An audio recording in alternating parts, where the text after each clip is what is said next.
Halo, bertemu kembali dengan channel Sang Inovator Media Inovatif. Pada saat ini, saya akan mengupas tuntas tentang materi perpajakan.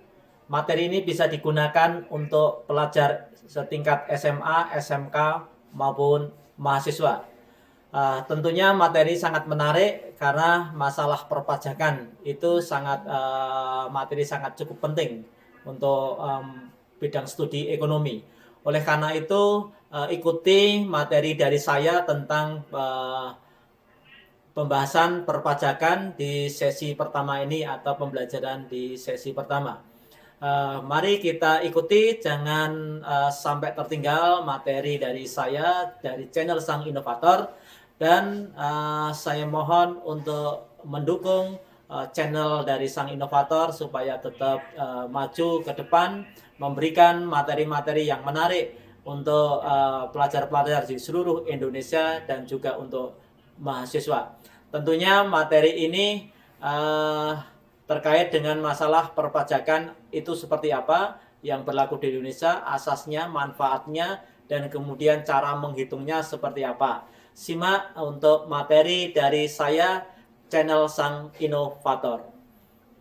Sebelumnya, mari kita bahas tentang peta konsep yang akan kita pelajari pada sesi kali ini, yaitu tentang apa itu pengertian pajak. Tentang pajak itu seperti apa, fungsinya, manfaatnya, tarif pajak seperti apa, kemudian perbedaan pajak dengan pungutan resmi lainnya, asas pungutan pajak. Kemudian ada jenis-jenis pajak, sistem pungutan pajak di Indonesia, kemudian alur administrasi perpajakan di Indonesia, kemudian jenis-jenis pajak. Itu adalah bagian-bagian yang kita pelajari pada materi perpajakan. Kemudian di dalam asas pungutan pajak itu ada asas equality, asas certainty, kemudian asas confidence of payment, kemudian asas efisiensi. Kemudian jenis pajak itu ada 3 bagian, yaitu berdasarkan sifat, kemudian objek, dan pemungut. Sedangkan pada sistem pungutan pajak di negara Indonesia itu ada uh, 3 yang harus kita pelajari, yaitu official assessment, self assessment, kemudian withholding system. Kita langsung saja bicara atau membahas tentang pengertian pajak. Pengertian pajak ini menurut Undang-Undang 16 tahun 2009 itu dijelaskan bahwa pajak itu adalah kontribusi wajib kepada negara yang terutang oleh orang pribadi, saya, misalkan Anda, atau badan, perusahaan misalkan, lembaga dan sebagainya, yang bersifat memaksa berdasarkan undang-undang dengan tidak mendapatkan imbalan secara langsung dan digunakan untuk keperluan negara bagi sebesar-besar kemakmuran rakyat. Itu adalah pengertian pajak menurut Undang-Undang 16 tahun 2009. Kemudian selanjutnya ada pendapat atau pengertian dari para ahli. Yang pertama adalah menurut Profesor Dr. PJ.A. Adriani. Pajak itu adalah iuran masyarakat kepada negara yang dapat dipaksakan, yang terutang oleh yang wajib membayarnya menurut peraturan undang-undang, peraturan umum atau perundang-undangan, dengan tidak mendapatkan prestasi kembali yang langsung atau dapat ditunjukkan yang gunanya adalah untuk membiayai pengeluaran-pengeluaran umum berhubungan tugas negara untuk menyelenggarakan pemerintahan. Ini adalah Prof. Dr. Adriani. Kemudian selanjutnya adalah pendapat dari menurut Profesor Dr. H. Rohmat Sumitro Esa, pajak adalah peralihan kekayaan dari pihak rakyat kepada kas negara untuk membiayai pengeluaran rutin dan surplusnya digunakan untuk public saving yang merupakan sumber utama membiayai public investment. Kemudian yang selanjutnya adalah pendapat dari Dr. Suparman Sumahamijaya Jojo, ya, itu adalah pajak adalah iuran wajib berupa uang atau barang yang dipungut oleh penguasa berdasarkan norma-norma hukum guna menutup biaya produksi barang-barang dan jasa kolektif dalam mencapai kesejahteraan umum. Kemudian dari pengertian tersebut itu dapat disimpulkan ciri-ciri pajak adalah sebagai berikut. Yang pertama adalah pajak merupakan iuran atau kontribusi wajib. Kemudian yang kedua yaitu pajak itu berdasarkan ketentuan hukum atau undang-undang. Ya, tidak boleh memungut pajak tanpa adanya dasar hukum. Kemudian yang ketiga adalah penggunaan diperuntukkan untuk pengeluaran kolektif. Jadi untuk membiayai pembangunan misalkan seperti itu yang penggunaan secara kolektif oleh masyarakat. Kemudian memiliki tujuan kesejahteraan umum ya, bagi masyarakatnya. Kemudian balas jasanya tidak secara langsung diterima oleh orang yang membayar pajak. Sekarang pertanyaannya apakah sama pajak itu dengan pungutan resmi lainnya? Kadang kala masyarakat itu membayar ke kas negara, kepada negara, itu bisa berupa pungutan lainnya. Oke, kita simak selanjutnya, yaitu saya jelaskan di sini bahwa ada beberapa indikator yang membedakannya. Jadi tidak sama antara pajak dan pungutan resmi lainnya, itu tidak sama. Ada beberapa indikator yang membedakannya. Terlebih dahulu kita bahas tentang pungutan negara lainnya itu seperti apa. Ada 3 yang disebut. Yang pertama adalah retribusi, kemudian yang kedua adalah cukai, yang ketiga adalah bea masuk. Oke, kita bahas satu-satu dulu. Retribusi, apa itu retribusi? Retribusi itu adalah pungutan daerah sebagai pembayaran atas jasa atau pemberian izin tertentu yang khusus disediakan dan atau diberikan oleh pemerintah daerah untuk kepentingan orang pribadi atau badan. Itu disebut retribusi. Nah, misalkan ada sebuah badan badan usaha ingin mendirikan pabrik, misalkan ada namanya retribusi yang harus dibayar ke pemerintah daerahnya. Nah, di setiap daerah itu ada ketentuan-ketentuan yang berlaku, yang mengatur antara daerah satu dengan yang lainnya. Karena retribusi itu berdasarkan peraturan daerah. Nah, kemudian selanjutnya adalah cukai. Apa itu cukai? Cukai itu iuran rakyat atas pemakaian barang-barang tertentu yang ditetapkan oleh Menteri Keuangan, seperti misalkan cukai rokok, misalkan seperti itu. Ada cukai-cukai lainnya yang itu harus dibayarkan oleh rakyat kepada negara.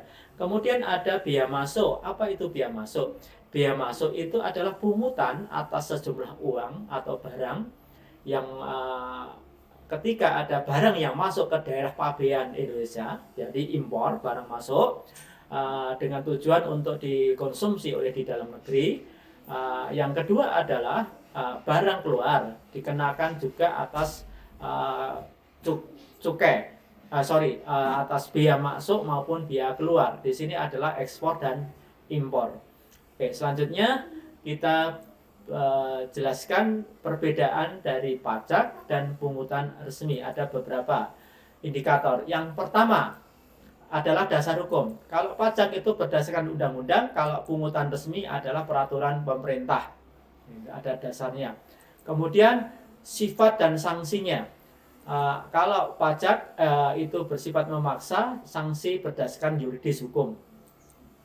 Pungutan resminya adalah dapat atau tidak memaksa, sanksi tidak mengikat. Kemudian ada lembaga pajak itu adalah pemerintah pusat dan pemerintah daerah. Pungutan resmi adalah pemerintah daerah. Selanjutnya adalah objeknya. Pajak itu umum berdasarkan ketentuan, kemudian pungutan resmi penggunaan jasa. Selanjutnya balas jasanya. Kalau pajak itu secara tidak langsung dirasakan, kalau pungutan resmi adalah secara langsung dirasakan. Nah, disinilah ada indikator yang membedakan itu pajak atau pungutan resminya. Oke, tentunya sampai di sini sudah paham untuk seluruh pelajar dimanapun Anda berada tentang perbedaan. Oke, kita lanjutkan materi berikut. Adalah fungsi pajak. Ada beberapa fungsi pajak. Yang pertama adalah fungsi budgeter, yang dimana pajak itu memiliki fungsi untuk anggaran sumber penerimaan negara. Kemarin sudah mempelajari itu APBN, APBD. Pajak ini salah satu unsur penerimaan negara yang akan nanti menjadi dasar penyusunan anggaran 1 tahun berjalan. Kemudian yang kedua adalah pengaturan kegiatan ekonomi, regulasi. Jadi pajak memiliki fungsi regulasi terhadap pengaturan kegiatan-kegiatan ekonomi dalam sebuah negara itu. Sehingga pajak sangat penting dalam pengaturan regulasi-regulasi ekonomi. Kemudian yang ketiga adalah sarana pemerataan pendapatan masyarakat atau distribusi. Setelah pajak sebagian dari penerimaan negara kemudian dialokasikan, dianggarkan untuk pemerataan pembangunan, pemerataan bagi pendapatan masyarakat dimanapun masyarakat berada dalam suatu negara itu harus secara adil menjadi bagian dari menikmati pembangunan yang diselenggarakan oleh negara itu melalui pajak-pajak yang masuk. Kemudian yang keempat adalah sarana stabilisasi perekonomian. Maka fungsi pajak ini sangat penting ketika terjadi yang namanya inflasi seperti itu. Ini pemerintah harus menstabilkan melalui pajak, apakah pajak dinaikkan atau diturunkan sesuai dengan peredaran uang yang terjadi dalam negara itu yang menciptakan apakah itu terjadi inflasi atau rendah atau tinggi. Selanjutnya adalah manfaat pajak. Ada beberapa manfaat. Yang pertama adalah belanja pegawai. Itu meliputi belanja ASN, TNI, Polri, dan sebagainya. Yang kedua adalah pembangunan sarana umum. Itu seperti membangun jembatan, jalan raya, sekolah, rumah sakit, terminal, bandara, irigasi pertanian, pasar, dan sebagainya. Di situ memiliki fungsi untuk pelayanan publik. Kemudian yang ketiga adalah sumber pembiayaan alat keamanan negara dengan tujuan menciptakan rasa aman bagi masyarakat. Di sini adalah pajak itu dimanfaatkan nanti untuk pembiayaan operasional keamanan negara, misalnya pembelian alat-alat yang canggih digunakan keamanan negara yang biasanya dipakai untuk menjaga keamanan negara. Di sini dibiayai oleh negara. Kemudian yang keempat itu pemberian subsidi seperti subsidi pupuk, bahan bakar, subsidi listrik, dan sebagainya. Ini sampai sekarang dirasakan ini manfaat pajak yang berupa subsidi, apalagi kita masuki masa pandemi. Ini banyak sekali masyarakat kita berdampak karena krisis kesehatan karena corona atau COVID-19 ini. Nah, di sini subsidi sangat membantu masyarakat yang berdampak tadi. Kemudian membayar utang negara. Jadi manfaat pajak yang masuk dapat digunakan untuk membayar utang negara. Kemudian menyediakan fasilitas bantuan, bisa beras, kesehatan, pendidikan gratis bagi masyarakat kurang mampu. Jadi cukup penting sekali manfaatnya bagi masyarakat itu sendiri. Kemudian menciptakan proyek lapangan kerja serta pembinaan dan penyediaan modal bagi usaha kecil dan menengah. Jadi pajak yang masuk negara itu bisa menciptakan nanti didistribusikan, digunakan untuk pembangunan sektor ekonomi sehingga mendorong yang namanya penciptaan lapangan kerja baru untuk mengurangi pengangguran.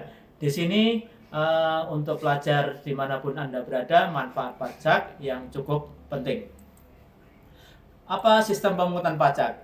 Ada beberapa. Yang pertama adalah Official Assessment System. Sistem pungutan dan perhitungan pajak itu dilakukan oleh aparatur pemerintah atau pihak kantor pajak. Ya, jelas, jadi pemerintah yang mengatur, yang mengungutnya. Kemudian yang kedua adalah Self-Assessment System. Perhitungan pembayaran pajak dilakukan sendiri oleh wajib pajak. Jadi wajib pajak itu wajib melaporkan hasil penghasilannya, penerimaannya kepada pajak, kantor pajak, kemudian membayarnya. Ya, melaporkan dan membayarnya. Kemudian yang ketiga adalah withholding system. Jadi perhitungan dan pungutan pemungutan pajak itu dilakukan oleh pihak ketiga. Jadi kita bisa ketika perusahaan-perusahaan besar itu saking rumitnya manajemen pendapatan besar, maka diperlukan pihak ketiga untuk bisa melakukan penghitungan berapa pajak yang harus dibayar kepada negara.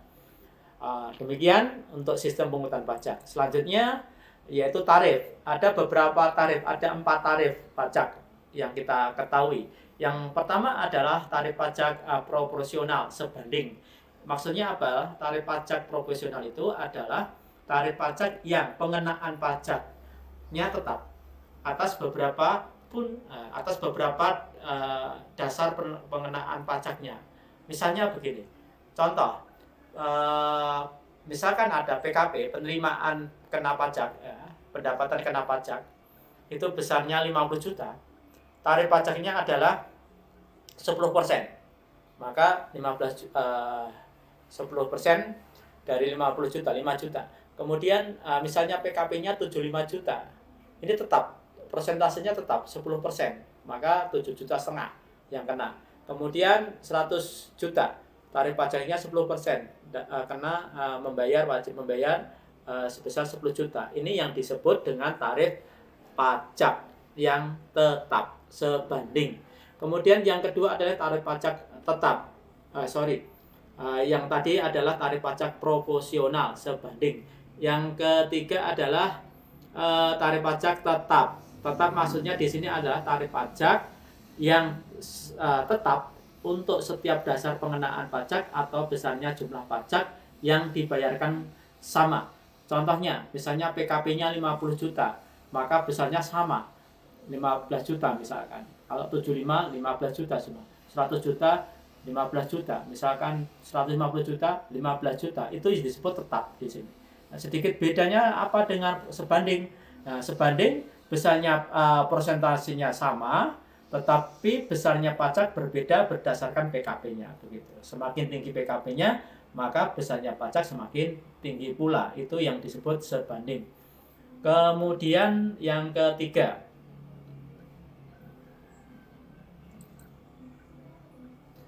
yang ketiga adalah tarif pajak degresif atau menurun. Adalah tarif pajak yang pengenaan pajaknya menurun, yaitu seiring dengan peningkatan dasar pengenaan pajak.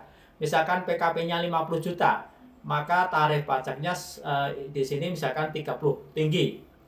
Kemudian yang kedua 75 juta, tarifnya adalah turun 20. Ketiga, PKP-nya tinggi, tarif pajaknya turun. Jadi degresif itu menurun tarif pajaknya. Kemudian tarif pajak progresif naik. Ini kebalikan dengan yang degresif tadi. Ya, misalkan PKP-nya ada 50 juta, maka tarif pajaknya 10. Kalau 75 naik 15. Kalau 100 jadi 20%. Jadi ada 4 tarif pajak. Selanjutnya adalah ini bisa dibandingkan jenis tarif pajak tadi yang tetap, proporsional, degresif, progresif seperti ini tadi. Tadi sudah dijelaskan. Kemudian selanjutnya, pedoman pemungutan pajak. Yang pertama adalah berpedoman keadilan. Pajak harus punya rasa keadilan bagi setiap orang atau wajib pajak. Kemudian ada kepastian dan ketetapan, ada kepastian hukum, ada dasarnya, ada ketetapan hukum yang berlaku. Kemudian praktis dan mudah dilakukan, dilaporkan, dibayarkan. Kemudian ekonomi, memiliki nilai ekonomi bagi negara itu sendiri. Kemudian di sini dijelaskan asas pemungutan pajak berdasarkan tokoh ekonomi Adam Smith. Ada beberapa asas pemungutan pajak. Yang pertama adalah asas equality, asas keseimbangan dengan kemampuan atau jasa atas asas keadilan. Pemungutan pajak itu dilakukan oleh negara harus sesuai dengan kemampuan dan menghasilkan penghasilan wajar. Saya ulangi. Jadi pemungutan pajak yang pertama adalah asas equality, asas keseimbangan dengan kemampuan atas asas keadilan. Maksudnya adalah pemungutan pajak yang dilakukan oleh negara harus sesuai dengan kemampuan dan penghasilan wajib pajak. Negara tidak boleh bertindak diskriminatif terhadap wajib pajak. Yang kedua adalah asas certainty, asas kepastian hukum. Semua pungutan pajak harus berdasarkan undang-undang sehingga bagi yang melanggar dapat dikenai sanksi hukum. Ada kepastian hukum di sana. Kemudian asas convenience of payment, asas pemungutan pajak yang tepat waktu atas kesenangan. Maksudnya bagaimana?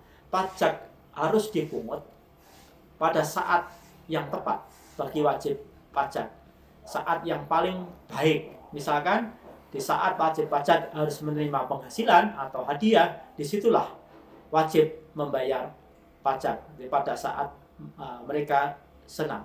Kemudian asas efisiensi atau asas ekonomis. Biaya pungutan pajak diusahakan sehemat mungkin, jangan sampai terjadi pungutan pajak lebih besar dari hasil pungutan pajak. Demikian para pelajar seluruh Indonesia tentang asas pungutan pajak menurut Adam Smith. Oke, demikian para pelajar yang saya banggakan untuk kegiatan pertemuan pertama, pembelajaran pertama tentang sistem atau perpajakan di Indonesia.